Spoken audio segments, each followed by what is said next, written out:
Hi friends, welcome to your guide Ravi ఛానల్కి. ఈ వీడియోలో మీరు చూడొచ్చు రికవరీ ఏజెంట్లు కస్టమర్స్ని ఏ విధంగా ఫూల్ చేస్తారో సెటిల్మెంట్లు మాట్లాడేటప్పుడు వాళ్ళు మనం అడిగిన పర్సంటేజ్కి ఒప్పుకున్నప్పుడు ఇలాంటి టాక్టిక్స్ ప్లే చేస్తుంటారు. ఎవరైతే loan or credit card settlement వెళ్తున్నారో వాళ్ళు చాలా కేర్ఫుల్గా ఉండాలి. వీడియో చివరి వరకు చూడండి, చాలా ఇన్ఫర్మేటివ్గా ఉంటుంది. ఏ విధంగా రికవరీ ఏజెంట్లు టాక్టిక్ ప్లే చేస్తారో మీరు క్లియర్గా చూడొచ్చు. వీడియో నచ్చితే ఖచ్చితంగా లైక్ చేయండి, ట్రై చేయండి. చాలామంది వీడియో చూస్తున్నారు, లైక్ చేయట్లేదు. హలో సార్, వినపడుతుందా?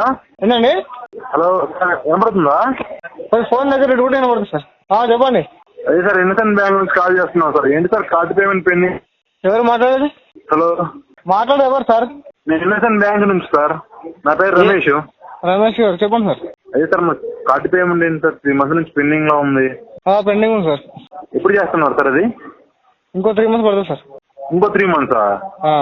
ఇప్పటికి 3 నెలలు ఇచ్చారు కానీ సార్, ఇంకెంత టైం కావాలి సార్ మనకి? ఇంకో 3 నెలలు కావాలి సార్. అలా సార్, మనకి మినిమం అయినా చేసుకుంటూ ఉండాలి కానీ సార్. మీ టెలికాస్ట్ తోటి మీ ఫీల్డ్ వాళ్ళతో డిస్కస్ చేశాను. ఇష్యూ ఉంది నాకు. ఒక టైం సార్ మీది మల్టిపుల్ డిఫాల్ట్స్ అయింది సార్. మల్టిపుల్ లోన్స్ ఉన్నాయి. బిజినెస్ లాస్ అయిపోయింది. కొద్దిగా టైం ఫ్రేమ్ పడుతుంది నాకు మనీ అడ్జస్ట్మెంట్ చేయడానికి. సెటిల్మెంట్ తీసుకోండి, అప్పుడు క్లియర్ అయిపోతుంది కదా, మీకు ప్రాబ్లం ఉండదు.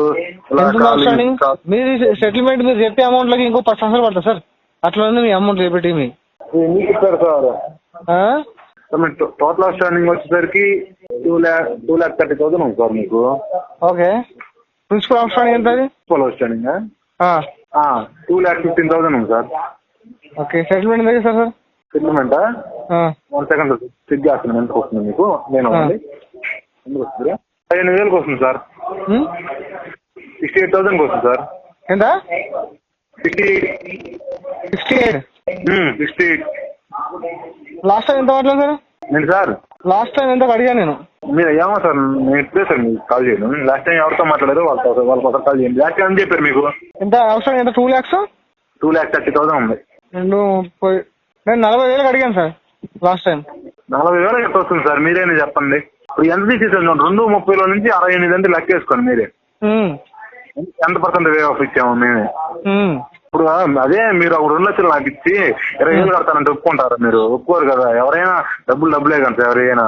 అట్లా అది పాయింట్ కాదు కానీ నాకు మల్టిపుల్ డెప్స్ సార్. నాకు మీరు చెప్పిన 60,000 ఎంత? 60 అంటున్నారా? 68 కూడా ఒకసారి ఏం కాదు సార్.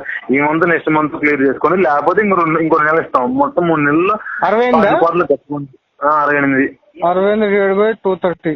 30% వస్తుంది సార్. అంత కష్టం సార్. అంత కష్టం అంటే ఎలా సార్? 70% తీసేసి సార్. 100 రూపాయలు వాడుకుంటే 70 రూపాయలు తీసేసి 30 రూపాయలు అడుగుతున్నాం సార్ మేము. Correct sir. అంత కష్టం అంటే మీరైతే ఒప్పుకుంటారా చెప్పండి? మీరు ఏ బ్యాంక్ అయినా అలా ఇస్తుందా? కనుక్కోండి, మీరు ప్రాబ్లం ఏం లేదు. 1-2 బ్యాంకులు కనుక్కోండి. 68 మీరు చెప్పింది. 68 అవుట్ ఆఫ్ మీకు 3 ఇన్స్టాల్మెంట్లు ఇస్తాం. ఈ మంత్, నెక్స్ట్ మంత్ కొంచెం కట్టుకొని క్లియర్ చేసుకోండి. మొత్తం సెటిల్ అయిపోతుంది. ఇలా ఉంచుకోవడం వల్ల ఇప్పుడు 2,30 ఉంది. తర్వాత బిల్ అనేది అయిపోయింది. అది పెరిగేది తగ్గేది కాదు కానీ సార్, కొండ పెరిగినట్టు పెరుగుతూనే ఉంటది. అంత అమౌంట్ కష్టం సార్. మీరు చెప్పిన అమౌంట్ అయితే ఇంత అమౌంట్ కష్టం అంటే కుదరదు కానీ సార్. మనకి బ్యాంక్ అంటూ కొన్ని రూల్స్ ఉంటాయి కానీ సార్. ఇంత అమౌంట్ నుంచి అంటే ఇంత వేవ్ నుంచి తగ్గిస్తే సెటిల్మెంట్ రైజ్ అవ్వదు. రైజ్ అవ్వని కాడికి మీ సెటిల్మెంట్ అని చెప్పి మీ పేమెంట్ చెప్పి నాకేం ఉపయోగం? మీరు ఇబ్బంది పడతారు. పేమెంట్ చేస్తే ఉపయోగం ఉండదు కదా మీ సెటిల్మెంట్. పేమెంట్ ఎందుకు చేస్తాను సార్? లెటర్ వచ్చాక పేమెంట్ చేస్తా నేను. అదే సార్, మీరు ఇన్ని తెలిసిన వాళ్ళు మీకు ఇప్పుడు తర్వాత మనకి క్లోజ్ ఇప్పుడు 2 నెలలు 3 నెలలు ఇస్తానని చెప్పాను. డీపీడీ ఎంత? ఏంటి సార్? డీపీడీ ఎంత? డీపీడీ ఏంటి సార్? డీపీడీ ఎంత? హలో చెప్పండి సార్. సార్ మా సార్కి ఇస్తాను, మాట్లాడండి సార్. మా సార్ ఇంకేమైనా డౌట్లు ఉంటే ఎక్స్ప్లెయిన్ చేస్తారేనా? చెప్పండి సార్. చెప్పండి సార్. ఏమైంది సార్? పేమెంట్ ఏమైందండి అసలు? అప్డేట్ చేసుకోకుండా అది మల్టిపుల్ డెప్స్ అయింది సార్. డిఫాల్ట్ అయిపోయింది. 5 months అవుతుంది పేమెంట్ అవ్వక. 3 months అంటారు, మీరు 5 months అంటారు. ఎన్ని మంత్స్ అంటారు నాకే క్లారిటీ లేదు. లాస్ట్ పేమెంట్ November 23rd, 2024 లో 16,696 రూపీస్ కట్టారు. నవంబర్లో? అది మీ లాస్ట్ పేమెంట్. అప్పటి నుంచి ఇంతవరకు ఒక 1 రూపీ, ఈవెన్ 1 రూపీ కూడా అప్డేట్ లేదు. ఏమైంది సార్ అసలు? ప్రాబ్లం ఏంటి? ఎందుకు జరిగింది? ఇన్ని రోజుల నుంచి పెండింగ్ పెట్టుకున్నారు. Multiple debts sir. Multiple defaults అయినాయి. బిజినెస్ లాస్ అయిపోయింది. ఇప్పుడు అమౌంట్ జాబ్ చేసి కట్టేంత లేదన్నమాట, అవుట్ ఆఫ్ కెపాసిటీ అయిపోయింది లాస్. మార్జిన్ ఆఫ్ లాస్ ఎక్కువ ఇచ్చింది, ఎక్స్పెక్టేషన్ కంటే మార్జిన్ ఆఫ్ లాస్ ఎక్కువ అయిపోయింది. కంప్లీట్ కొలాప్స్ అయిపోయింది ఎకనామీ. జాబ్ ప్రజెంట్ మానేసాను సార్, ప్రజెంట్ చాలా రోజులు మానేసి. ఎప్పుడు మానేశారండి? మానేసి 6 months అయింది సార్. బిజినెస్ పెట్టాను, అది మానేసా. ఫుడ్ కోర్ట్ పెట్టాను ఒకటి. ఎక్కడ పెట్టారు సార్ ఫుడ్ కోర్ట్? గచ్చిబౌలి పెట్టాను సార్. ఇప్పుడు సెటిల్మెంట్ కావాలనుకుంటున్నారా? సెటిల్మెంట్ మీరు ఇంకా టైం ఫ్రేమ్ దొరికితే ఇంకా బెటర్ సార్, ఓకేనా?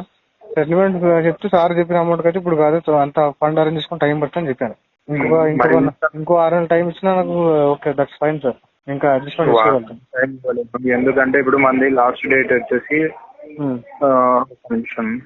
21st కి ఉంది. ఆ 21st కి అంటే మనం ఇప్పుడు వచ్చేసి ప్రజెంట్ థర్డ్ బకెట్ లో ఉంది, అంటే ఎంపీఐకి ట్యాగ్ అవ్వడానికి రెడీగా ఉంది. ఇప్పుడు డిపిడి ఎంత డిపిడి ఎంత? 90 days. 90 days. ఇది ఎన్పీ కాలేదు సార్, ఎన్పీ అవ్వబోతుంది అనమాట. ఇప్పుడు రేపటికి ఎన్పీ అవుతుంది. ఓకే, అందుకు కొంచెం ఏమైనా అప్డేట్ చేసుకుంటాం. లాస్ట్ పేమెంట్ ఎప్పుడు సార్ ఇది? November 23rd. నవంబర్, డిసెంబర్, జనవరి, ఫిబ్రవరి ఆల్రెడీ అయిపోయింది. ఇంకా అవ్వలేదు, టీపీడీకి ట్యాగ్ అవ్వలేదు. ఇప్పుడు నవంబర్ 23rd ఉంటుంది సార్. నవంబర్ అంటే డిసెంబర్, జనవరి, ఫిబ్రవరి కాదు సార్. ఇప్పుడు అంత సెటిల్మెంట్ ఓకే సార్, నేను తీసుకుంటాను. కానీ ఇప్పుడు మీరు కూడా ఇచ్చే పొజిషన్ లేదు ఇప్పుడు ఆ పర్సెంటేజ్. అట్లా అంటారా? సరే, నేను కొంచెం అన్అఫిషియల్ గా చేసి ఇస్తాను సార్. నేను కొంచెం అన్అఫిషియల్ గా చేసి ఇస్తాను. అదే సార్, 40,000 40,000 కాదు కానీ 45 or 48 కి ఆ మిడిల్ లో చేసి ఇస్తాను. కానీ అది అన్అఫిషియల్ గా చేసి ఇస్తాను. అన్అఫిషియల్ అంటే ఇప్పుడు నేను ఎలాంటి కన్ఫర్మేషన్ ఇవ్వలేను, ఐ మీన్ మెయిల్ కన్ఫర్మేషన్. అది అన్అఫిషియల్ గా సార్, నాకే బొగ బెటర్ ట్రై చేసుకున్నట్టు మీరు. మీకు ఒక ఫోన్ రాదు నెక్స్ట్ మంత్, ఒక డిస్టర్బెన్స్ ఉండదు అసలు. మాట్లాడే నాకే బొక్క పెట్టడం వస్తుంది సార్, ఎంతవరకు వస్తారు ఇది? నీకు బొక్క పెట్టాలనే రకంలో మేము మాట్లాడితే నేను ఇంత కూల్ గా మీతో మాట్లాడాల్సిన అవసరం నాకు లేదు. ఒక్కసారి సార్, నేను ఎలా మాట్లాడుతున్నాను, మీరు ఎలా మాట్లాడుతున్నారు? బొక్క పెట్టాలని ఉన్నారు, అది ఉన్నారు. నేను బొక్క పెట్టాలనుకునేవాడిని అయితే మీతో ఇంత అన్అఫిషియల్ గా చేసిస్తానని నేను మాటలు అవన్నీ చెప్పాలి. ఇప్పుడు అఫిషియల్ గా నాకు అఫిషియల్ కావాలని చెప్తున్నాను నేను. నాకు మెయిల్ వస్తున్నాయి పెట్టండి సార్. మీరు అన్అఫిషియల్ గా ఇప్పుడు నాకు ఓకే సార్. సార్ మీరు అన్అఫిషియల్ ఎట్లా ఇస్తారు చెప్పండి ఒకసారి, నాకు ప్లాన్ ఏంటి చెప్పండి, దాని బట్టి చెప్తాను. సో ఈ విధంగా అన్అఫిషియల్గా సెటిల్మెంట్ చేయిస్తాము, ఓకేనా? సో ఇప్పుడు పేమెంట్ కట్టుంటే నెక్స్ట్ మంత్ లెటర్ ఇస్తాము. సో మీకు ఎలాంటి ఫోన్స్ రావు, ఇలాంటి ట్రాప్లో పడకండి, ఓకేనా? సెటిల్మెంట్ అంటే ఖచ్చితంగా మీకు అఫిషియల్ బ్యాంక్ మెయిల్ ఐడి నుంచి మీకు మెయిల్ ఐడికి మీకు లెటర్ వస్తేనే దాన్ని వెరిఫై చేసుకున్న తర్వాత మాత్రం పేమెంట్ చేయండి, ఓకేనా? ఎందుకంటే సో వీళ్ళు చెప్పినట్టు పేమెంట్ చేస్తే సో వీళ్ళు నెక్స్ట్ మంత్ మీ ఫోన్లో బ్లాక్లో పెట్టేసి సో సెటిల్మెంట్ లెటర్ కాదు కదా, సో ఏం ఇవ్వరు మీకు. సో ఇలాంటి చాలా జరిగాయి, చాలా చూశాను. సో మనం వీడియోస్ పెట్టే పర్పస్ ఏంటంటే సో ఈ విధంగా ప్రతి ఆడియోలో మీకు లెర్నింగ్ ఉంటుందని చెప్పేసి. సో వీడియో ఖచ్చితంగా చివరి వరకు చూడండి. సో వీడియో నచ్చితే ఖచ్చితంగా లైక్ చేయండి, ట్రై చేయండి. ఇంకేం లేదు సార్, ఇప్పుడు మీరు అడిగిన అమౌంట్ కి చేసిస్తాను, 45 or 48 మిడిల్ లో చేసిస్తాను. ఓకే, నెక్స్ట్ ఈ మంత్ ఒక ఈఎంఐ కడతారు, నెక్స్ట్ మంత్ అసలు ఒక ఈవెన్ 1 రూపీ కూడా ఈఎంఐ అప్డేట్ చేయరు. ఓకే, May 7th కు డైరెక్ట్ లెటర్ ఇస్తాను, రిమైనింగ్ అమౌంట్ కట్టేసుకోండి. మీరు ఇట్లా బాగా ఏం సార్ కొంచెం చదువుకుని సార్, ఇంకా కొంచెం తెలుసు నాకు ఇట. ఇది అన్అఫిషియల్ కాదు, మొత్తం మొదటికి మోసం ఇది. మొదటికి మోసమా సార్? మరి ఇప్పుడు లెటర్ ఏంటంటే పేమెంట్ చేసిన తర్వాత మీరు లెటర్ అయిపోతే ఏం చేయాలి సార్? ఇప్పుడు నా ఫోన్ బ్లాక్ పెట్టేస్తారు మీరు. మీరు కాల్ రికార్డింగ్ అన్ని చేసుకుంటా ఉంటారు కదా, మీ రికార్డింగ్ కాల్ రికార్డింగ్ మన సివిల్ కోర్టులో వేసి మళ్ళీ మేము కేసు పెట్టాం సార్. లేదంటే నా ఎంప్లాయ్ ఐడి ఇస్తాను, దాని మీద పెట్టండి. అట్లా ఏముండదు సార్, ఏం వర్కౌట్ అవ్వాలి ప్రాక్టికల్ గా.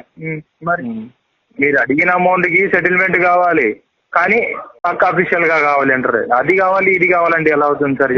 ఒకటే ఉంటది, సెటిల్మెంట్ ఒకటి అఫీషియల్ ఉంటది, ఓకేనా? రిమైనింగ్ అనేది మోసాలే సార్. మీకు మాకు కొత్తగా రూల్స్ నేర్పించొద్దు సార్. చేసుకో, నేను చేసి ఇస్తాను, చేసుకోనంటే తర్వాత నీ ఇష్టం, ఏమైనా చేసుకోండి, నాకు అవసరం లేదు. అట్లా సార్ అఫీషియల్ గా చేసుకున్నా ఒక టైం తీసుకున్నాం, ఇంకా మనీ అడ్జస్ట్మెంట్ అవ్వట్లేదు. టైం తీసుకోండి, నేను మనీ అరేంజ్మెంట్ చేసుకుని మీకు అప్రోచ్ అవుతాం మళ్ళీ. సార్ అది మీ ఇష్టము, దానికి ఏం చేయలేను. ఎందుకంటే మళ్ళీ అన్అఫిషియల్ మళ్ళీ మీరు లెటర్ చేయకపోతే రైజ్ అవ్వకుండా పేమెంట్ చేసి, ఓకేనా? మళ్ళీ కాదండి, ఎందుకు అవ్వదు? మేము చేస్తున్నాం కాబట్టి, మాకు తెలుసు కాబట్టి నేను నీకు అది హామీ ఇస్తున్నాను.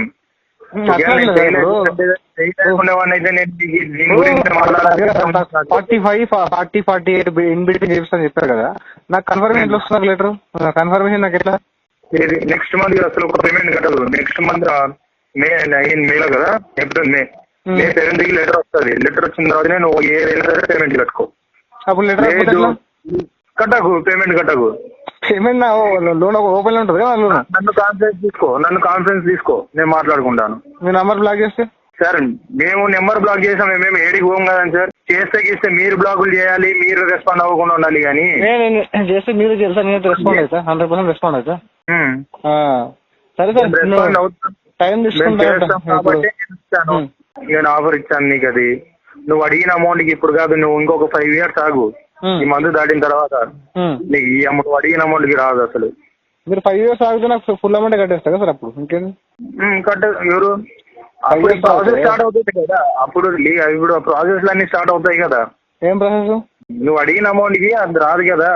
నువ్వు ఇంకొక 5 years ఆగినా కూడా నువ్వు అడిగిన అమౌంట్ కి రాదు. సార్ 5 years ఆగి బెటరే కదా, ఇంకా నాకు టైం ఫ్రేమ్ దొరికేస్తుంది, నీ ఫుల్ అమౌంట్ కట్టేస్తా. అప్పుడు మీకు అంత టైం ఇవ్వాలి కదా, ఎవరు ఇస్తారు మీకు? అప్పుడు ఇంకా ప్రాసెస్ ఉంటుంది కదా, లీగల్ ప్రాసెస్, ఆ కోర్టులు అనుకుంటా ఇవి అనుకుంటా. మీకు అలాంటివే కావాలి సార్. నేను ఓపెన్ జెన్యున్ గా చెప్తున్నాను చూడండి, మీకు అలాంటివే కావాలి. జెన్యున్ గా సార్, మీరు లెటర్ చేయండి, జెన్యున్ గా చెప్తున్నాను. ఓకే, మీరు లెటర్ అనఫిషియల్ గా చెప్తున్నారు. అనఫిషియల్ గా సార్ వెరైటీగా. సరే నేను అఫీషియల్ గానే ఇస్తాను, కట్టుకుంటావా? 68,000. 68 కష్టం సార్, 68 కష్టం. మరి నేనేం చెప్పట్లేదు కదా, నేను అఫీషియల్ గా ఇవ్వను అని చెప్పట్లేదు, ఇస్తాను. కానీ 68,000 కట్టుకుంటావా అని అడుగుతున్నాను సార్. ఇప్పుడు ఫైనాన్స్ ఇయర్ ఎండింగ్ ఉంది, కనీసం మీకన్నా ఉండాలి సార్. 2,20,000 రూపాయలు మీరు వాడుకొని నేను 40,000 కడతాను, 45,000 కడతాను అని చెప్పనీకి మీకన్నా ఉండాలి కొంచెం. మొత్తమే కడతా అంటున్నా, నాకు టైం అని చెప్తాను. సెటిల్మెంట్ అంటే నేను మాట్లాడుతున్నా, మీరు సెటిల్మెంట్ అంటే నేనే అప్రోచ్ అయ్యాను సెటిల్మెంట్ అని చెప్పేసి. ఎవరిస్తారు ఇప్పటికే? మీకు 4 నెలలు టైం ఇచ్చి ఇప్పుడు మళ్ళీ నాకు టైం కావాలని ఎలా అడుగుతున్నారు మీరు? టైం ఇప్పుడు సిచ్యువేషన్ డిమాండ్ చేస్తుంది, ఫైనాన్షియల్ లాస్ ఉన్నాం, కొద్దిగా బ్యాంకు టైం రిక్వెస్ట్ చేసుకుంటున్నాం. టైం ఇస్తే మొత్తం కట్టుకుని చెప్తున్నాం. ఈ 4 నెలల నుంచి కనీసం ₹1 పేమెంట్ కట్టావా నువ్వు? సార్ బిజినెస్ మొత్తం లాస్ ఉంది సార్, మొత్తం ఎకనామిక్ కొలాప్స్ అయిపోయింది. టైం పడుతుంది కొద్దిగా పికప్ గానికి. సరే నీకు టైం పడుతుంది కదా, నువ్వు 14,500 కట్టుకో, రిమైనింగ్ అమౌంట్ అంతా నేను మినిమం కష్టం సార్. మీరు రొటేషన్ ఏమైనా చేస్తాంటే మీరు చేయండి, నేను ఓటీపీ చెప్తాను. నేను అదే చెప్తున్నాను కదా, నువ్వు 4,500 పడితే కార్డ్ యాక్టివేట్ అవుతుంది, అప్పుడు నేను చేసిస్తాను అంటున్నాను. సార్ ఇప్పుడు ఆ అమౌంట్ నా దగ్గర చార్జెస్ కి డబ్బులు లేవు సార్. నేను ఎట్లా ఉంటున్నాను ప్రజెంట్, టెంపరీ ఎట్లా రన్నింగ్ చేస్తున్నాను సిస్టమ్ నాకు తెలుసు. అన్ని కార్డులు ఒకేసారి డిఫాల్ట్ అయిపోయింది. ఒకే కార్డు ఉంటే పర్లేకుండా నేను దీన్ని లేపి అవతల పడేస్తుంటే ఒకే కార్డు ఉంటే ఓకే. బట్ మల్టిపుల్ డిపాజిట్స్ ఉన్నాయి. ఓకే, 25 to 30 lakhs డెప్త్ ఉంది, బిజినెస్ లాస్ అయిపోయింది. కొద్దిగా మనీ పికప్ కానీ టైం పడుతుంది నాకు అడ్జస్ట్మెంట్ చేసుకోవడానికి. ఇప్పుడు ఇచ్చే వాళ్ళకి డేట్లు పెట్టారు నాకు అట్లా. అది యాక్చువల్ నేమ్ ఏం పెట్టారండి? ఫుడ్ కోర్ట్ నేమ్ ఏంటండి సార్? ఫుడ్ కోర్ట్ నేమ్ ఏంటండి? నాకు మెయిల్ పెట్టండి మొత్తం, ఇది మన బిజినెస్ మొత్తం డీటెయిల్స్ కావాలని చెప్పి మెయిల్ పెట్టండి. మొత్తం నీకు డాక్యుమెంట్ పంపిస్తాను, రిజిస్ట్రేషన్ డాక్యుమెంట్ పంపిస్తాను. మీరు అన్నారు కదా ఇందాక. అవును సార్, ఫుడ్ కోర్ట్ ఇప్పుడు నేను లక్ష్మి ఎంటర్ప్రైజర్ పెడతా. ఓకేనా, లక్ష్మి ఫుడ్ కోర్ట్ అని చెప్తా. దానికి వ్యాలిడిటీ ఏమది? అన్ని వేస్ట్ ఆఫ్ టైం కదా. నాకు ప్రాపర్ నాకు మెయిల్ పెట్టండి, నేను మీకు మెయిల్ పెడతాను, మొత్తం డాక్యుమెంట్లను మెయిల్ పెడతాను. నేను ఇప్పుడు మీద ఒక పేరు అడిగాను, నేను కూడా మెయిల్ పెట్టిస్తాను. 68,000 సెటిల్మెంట్ అవుతుంది, లేదంటే అవ్వదని నేను కూడా పెట్టేస్తాను. సార్ టైం తీసుకుని మొత్తం కట్టి సర్వే కదా సార్, మొత్తం కడతా ఉంటున్నాను కదా. టైం ఇవ్వను కదా నేను. ఇప్పుడు నోటీసులు ఆల్రెడీ ఇష్యూ అయ్యి ఉన్నాయి మీ మెయిల్ కి, మీరు క్రాస్ చెక్ చేసుకోండి అవి. ఓకే, నాకు రిప్లై ఇవ్వండి. షూర్, రిప్లై ఇస్తాను. రైట్, మీకు నేను క్లియర్ గా క్లారిటీ ఇచ్చేస్తాను దాంట్లోనే. షూర్ సార్, పంపండి, రిప్లై ఇస్తాను. రైట్. సో ఈ విధంగా ఆల్రెడీ ఆర్థికంగా నష్టపోయిన కస్టమర్స్ని ఈ విధంగా వీళ్ళు ఫూల్స్ చేస్తుంటారు. ఓకేనా, సెటిల్మెంట్కి వెళ్ళేవారు చాలా కేర్ఫుల్గా ఉండాలి. ఎందుకంటే మీరు ఆల్రెడీ ఇబ్బందుల్లో ఉండి సో సమ్హౌ మీరు మేనేజ్ చేసి అమౌంట్ అడ్జస్ట్ చేస్తే మీరు అడ్జస్ట్ చేసిన అమౌంట్ ఈ విధంగా గాలికి వెళ్ళిపోతుంది ప్రాపర్ కేర్ తీసుకోకపోతే. కాబట్టి సెటిల్మెంట్ రిగార్డింగ్ చాలా కేర్ఫుల్గా ఉండండి. సో అఫీషియల్ బ్యాంక్ మెయిల్ ఐడికి నుంచి లెటర్ తీసుకోండి, సో దాన్ని వెరిఫై చేసుకోండి. సో దాని తర్వాత మాత్రమే పేమెంట్ చేయండి. ఎందుకంటే అప్పుడప్పుడు అఫీషియల్ బ్యాంక్ మెయిల్ ఐడికి నుంచి వచ్చినా కానీ మనకు అక్కడ డ్యూ డేట్లు సో ఇలాంటివన్నీ ప్రాపర్ చెక్ చేసుకోవాలి. సో ఎందుకంటే మీరు డ్యూ డేట్ తర్వాత పేమెంట్ చేస్తే సో దాని తర్వాత మీరు మళ్ళీ క్లెయిమ్ చేయడానికి ఉండదు. యాజ్ పర్ అగ్రిమెంట్ ప్రకారము on are before due date payment చేస్తేనే దానికి లెటర్కి వ్యాలిడిటీ ఉంటుంది. సో మీరు చేసిన సెటిల్మెంట్ అనేది 100% సక్సెస్ఫుల్ అవుతుంది. ఫ్యూచర్లో మళ్ళీ మనకు వాళ్ళు టచ్ చేయరు. లేదంటే ఇట్లా ఫేక్ సెటిల్మెంట్ వచ్చినా కానీ డ్యూ డేట్లు ప్రాపర్ లేకుండా సో సెటిల్మెంట్ పేమెంట్ చేసినా కానీ వాళ్ళకు 1-2 months కానీ ఒక 5 months కానీ 6 months సైలెంట్ ఉంటారు. తర్వాత మళ్ళీ పేమెంట్ క్లెయిమ్ చేస్తారు. అప్పుడు ఏం చేస్తారు మీరు? ఏం చేయడానికి ఉండదు. కాబట్టి ప్రతిదీ ప్రాపర్ కేర్ తీసుకోండి. సెటిల్మెంట్ కంప్లీట్ చేసుకోండి. ఇలాంటి మోసాలకు చోటు ఇవ్వకండి. మనీ ఉంటే పేమెంట్ చేయండి. పేమెంట్ చేయడానికి ట్రై చేయండి. కావాల్సి మాత్రం లోన్ డిఫాల్ట్ చేయకండి. వీడియో నచ్చితే లైక్ చేయండి ఫ్రెండ్స్. మరిన్ని ఇలాంటి ఇన్ఫర్మేటివ్ వీడియోస్ కోసం నా యొక్క ఛానల్ని సబ్స్క్రైబ్ చేసుకోండి. Thank you.